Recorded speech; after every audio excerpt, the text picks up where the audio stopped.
તો ખાસ ભરતસિંહ દ્વારા જે સ્પષ્ટતા કરવામાં આવી છે, નિવેદન આપવામાં આવ્યું છે બાપુ સાથેની મુલાકાત અને ત્યારબાદ જે સંમેલન છે તેમાં તેઓ કેમ હાજર નથી રહેવાના, તમામ મુદ્દે જે ચર્ચા થઈ હતી. અમારા સંવાદદાતા પ્રણવ પટેલ ઉપસ્થિત છે ગાંધીનગર, તેમની સાથે ભરતસિંહ સોલંકી પણ ઉપસ્થિત છે. સીધા જે પ્રણવ પાસે. પ્રણવ, જે આજે જે ખાસ મુલાકાત બેઠક રહી છે અને નિવેદન પણ ભરતસિંહ દ્વારા આપવામાં આવ્યું છે, શું કહેશો આ બાબતને લઈને?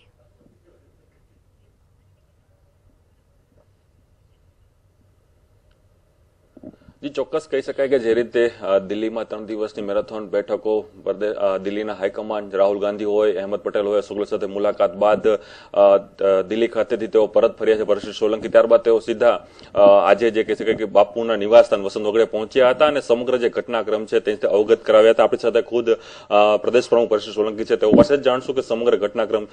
ભરતસિંહજી, જે રીતે વાત કરીએ મેરેથોન બેઠક 3 દિવસની, ત્યારબાદ જ બાપુને મુલાકાત, કઈ રીતના મુદ્દાઓ રહ્યા છે, બાપુ સાથેની મુલાકાત કઈ રીતની રહી છે, કયા એજન્ડાઓ રહ્યા છે, કઈ રીતે ચર્ચાઓ થઈ છે? સ્વાભાવિક જ રીતે 2017ની ચૂંટણી નજીક આવી રહી છે, એટલા માટે કમિટીઓની રચના, સંગઠનમાં કંઈક ફેરફારો હોય અને સાથે સાથે સ્ટ્રેટેજિકલ ચર્ચાઓ, આ બધા મુદ્દાઓ સતત ચાલતી પ્રક્રિયા છે.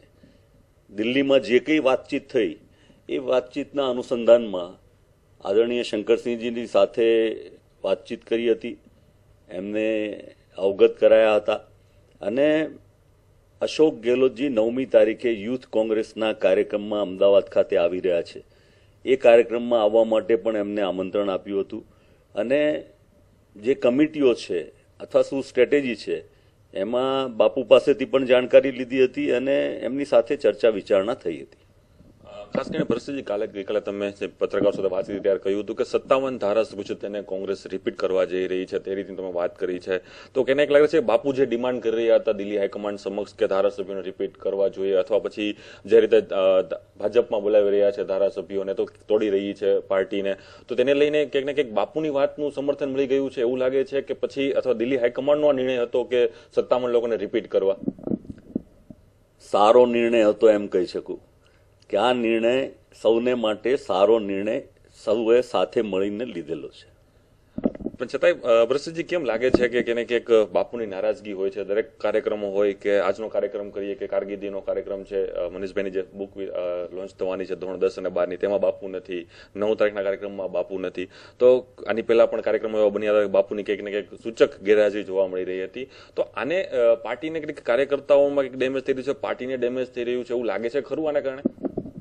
બાપુ સિનિયર આગેવાન છે, એક્સપિરિયન્સ્ડ આગેવાન છે, વિધાનસભા કોંગ્રેસ પક્ષના નેતા છે, પૂર્વ મુખ્યમંત્રી છે. એ સ્વાભાવિક જ રીતે એમની અનુકૂળતા પ્રમાણે કાર્યક્રમોમાં આવવા માટેની એમની સંમતિ એ હોય છે અને આપણે જોયું હશે કે આજ દિન સુધીના અનેક કાર્યક્રમોમાં એ હંમેશા હાજર રહ્યા છે અને એમણે માર્ગદર્શન અને વક્તવ્યો આપ્યા છે. તેવા સંજોગોમાં કેટલાક કાર્યક્રમોમાં વ્યસ્તતાના કારણે ન આવી શકાય ત્યારે મીડિયા દ્વારા સ્પેક્યુલેશન કરવામાં આવે છે કે આ કંઈ ગરબડ છે, બાપુ કંઈ નારાજ છે. આજે હું ને બાપુએ સરસ મજાની કેરી ખાધી અને સાથે ચાય પણ પીધી અને સરસ મજાની વાતો થઈ અને બાપુને પણ તમે એ વાતો પૂછી શકો છો. ભરતસિંહજી, આપ કહો છો કે સારી રીતે વાતાવરણમાં વાતચીત થઈ છે, તમે કેરી ખાધી છે, તમે બધી વાત કરો છો, પરંતુ કેને કે જે સમગ્ર ઘટનાક્રમ બને છે પાર્ટીને નુકસાન થઈ રહ્યું છે એવું લાગી રહ્યું છે. સાથે એનો ફાયદો ક્યાંક ભાજપ લઈ રહ્યું છે એવું લાગે છે તમને કે આનો ફાયદો ક્યાંક ભાજપને મળશે? ભારતીય જનતા પાર્ટી કોશિશ કરી રહી છે કે કોંગ્રેસમાં કોઈને કોઈ વિખવાદ ઉભો થાય, એના માટે પારકાના ઘરમાં પથરા ફેંકવા જવાની એમની હંમેશા આદત રહી છે અને કોશિશ છે, પરંતુ એમની આ કોશિશ નાકામયાબ નીવડવાની છે અને ગુજરાતની પ્રજા આ વખતે એમને જબરજસ્ત જવાબ આપવાની છે, એમાં શંકાને સ્થાન નથી. પ્રમુખજી, અંતિમ પ્રશ્ન કહી શકું કે પ્રમુખ છો આપ, આપને કહી શકું છું કે શું એક પણ ધારાસભ્ય કે બાપુ પક્ષ નહીં છોડે ખરા? કોઈ પણ ધારાસભ્ય પક્ષ નહીં છોડે, કોઈ આગેવાન પક્ષ નહીં છોડે. ભારતીય જનતા પાર્ટી તોડવા માટેના તનતોડ પ્રયત્ન કરી રહ્યા છે અને એમના રાજ્યના નેતાઓનું તો ગજુ નથી, એટલે એમનું ગજુ ન હોવાના કારણે એમના રાષ્ટ્રીય અધ્યક્ષ આમાં રસ લઈ રહ્યા છે કે જાતે રસ લઈને કેમ કરીને તોડફોડ, લોભ, લાલચ આ તે કરવાની વાત કરી રહ્યા છે. પણ છેલ્લા કેટલાય સમયથી તમે જોયું હશે કે એમની તમામ કોશિશો નાકામયાબ નીવડી છે. છેલ્લો પ્રશ્ન કીધું કે જે રીતે સંગઠનની વાત કરીએ આપણે કે કમિટીઓની વાત કરીએ તેની નિમણૂક કયા સમય થઈ શકશે અને કઈ રીતનો નવો ચહેરો કે નવી જે કમિટીઓ આવશે કઈ રીતની રહેશે, કઈ રીતનું કામ કરશે આ કમિટીઓ? કમિટીઓ જવાબદાર, સિરિયસ અને આવનારા ચૂંટણીને લક્ષીને કમિટીઓની રચના કરવામાં આવશે અને સૌ સાથે મળીને આ કમિટીઓની રચના કર્યા પછી કોંગ્રેસ ચૂંટણીને જગમગાટ સાથે, તરવરાટ સાથે આગળ લઈ જશે અને પ્રજાના આશીર્વાદ મેળવશે. જી ચોક્કસ. હા, આપણા સાથે પ્રદેશ પ્રમુખ પરસોત્તમ કહી રહ્યા છે કે કોંગ્રેસમાં કોઈ પણ પ્રકારનો જૂથવાદ નથી અને સાથે કોઈ પણ ધારાસભ્ય કે કોઈ પણ આગેવાન પક્ષ નહીં છોડે અને જે રણનીતિઓ કોંગ્રેસે બનાવી છે દિલ્હી હાઈકમાન્ડ સાથે તેનો અમલ ગુજરાતમાં થશે અને આવનારા સમય જે ઇલેક્શનો છે તેમાં જે કાર્ય છે તે કોંગ્રેસ કરશે અને બહુમતી મેળવશે. જી જી જી પ્રણવ, આભાર તમામ માહિતી બદલ. તો પ્રણવ જે પ્રકારે ભરતસિંહ સોલંકી સાથે વાતચીત કરી છે, આપણે સૌએ સાંભળ્યું કે જે ખાસ કોંગ્રેસમાં જે અટકળો અત્યાર સુધી હતી કે બાપુ પક્ષ છોડવાના છે, અન્ય ધારાસભ્યો કે આગેવાનો પક્ષ છોડવાના છે, પરંતુ એવું બિલકુલ નથી. તેમણે સ્પષ્ટતા કરી છે કે કોઈ પણ આગેવાન, કોઈ પણ ધારાસભ્ય કે બાપુ પક્ષ નથી છોડી રહ્યા, પરંતુ ભાજપ તરફથી જે ખાસ મહેનત થઈ રહી છે કે પક્ષપાત ઉભો કરવામાં આવે, વિખવાદ ઉભો કરવામાં આવે પક્ષમાં, પરંતુ આ પ્રકારનું કંઈ જ નહીં થાય અને કોંગ્રેસ પાર્ટી મજબૂતાઈ સાથે આગળ વધશે તેવો વિશ્વાસ પણ ભરતસિંહ સોલંકીએ વ્યક્ત કર્યો છે.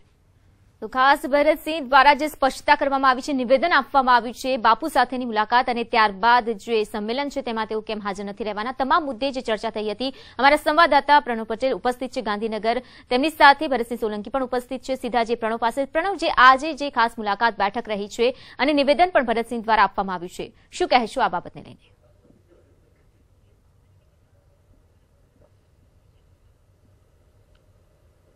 જી ચોક્કસ કહી શકાય કે જે રીતે દિલ્હીમાં 3 દિવસની મેરેથોન બેઠકો દિલ્હીના હાઈકમાન્ડ રાહુલ ગાંધી હોય, અહેમદ પટેલ હોય, સુગલ સાથે મુલાકાત બાદ દિલ્હી ખાતેથી તેઓ પરત ફર્યા છે ભરતસિંહ સોલંકી. ત્યારબાદ તેઓ સીધા આજે જે કહી શકાય કે બાપુના નિવાસસ્થાન વસંત વગડે પહોંચ્યા હતા અને સમગ્ર જે ઘટનાક્રમ છે તેનાથી અવગત કરાવ્યા હતા. આપણી સાથે ખુદ પ્રદેશ પ્રમુખ ભરતસિંહ સોલંકી છે, તેઓ પાસે જ જાણશું કે સમગ્ર ઘટનાક્રમ.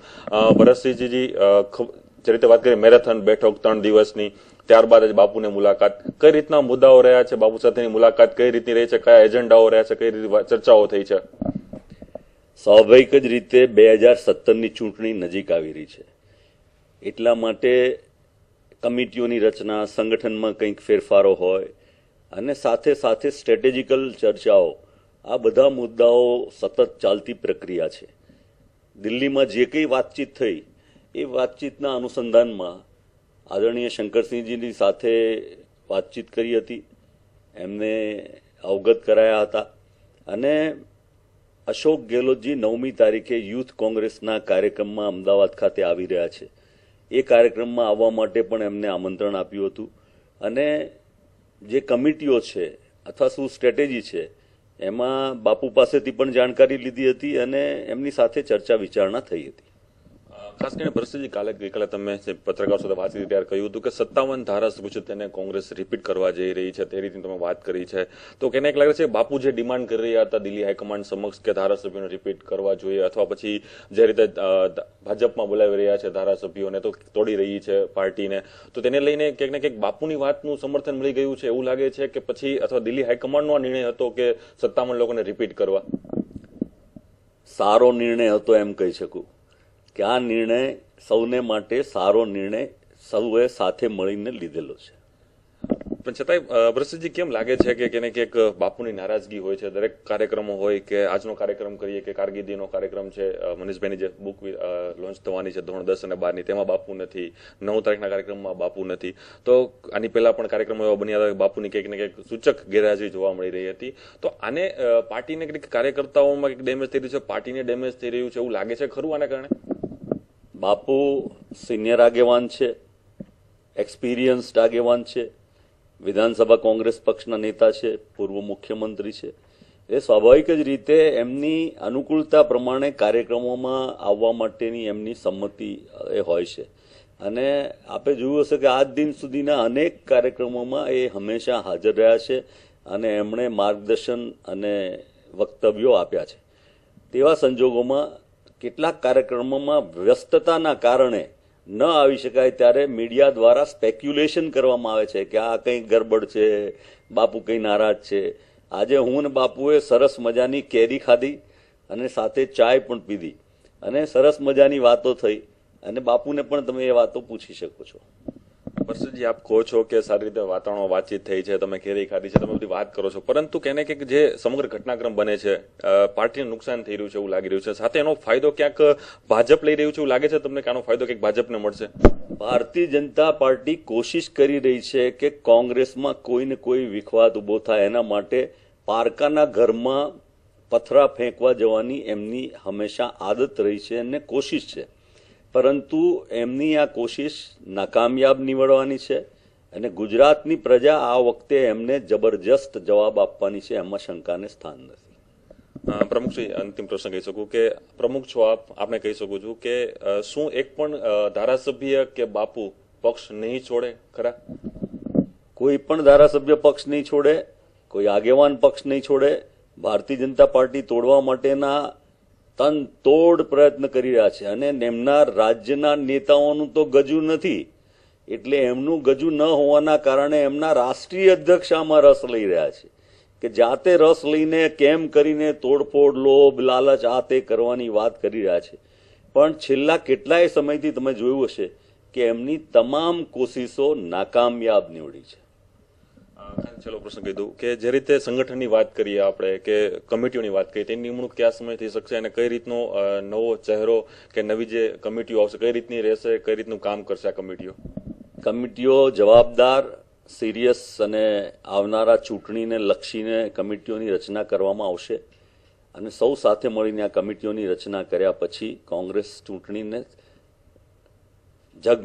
જગમગાટ સાથે, તરવરાટ સાથે આગળ લઈ જશે અને પ્રજાના આશીર્વાદ મેળવશે.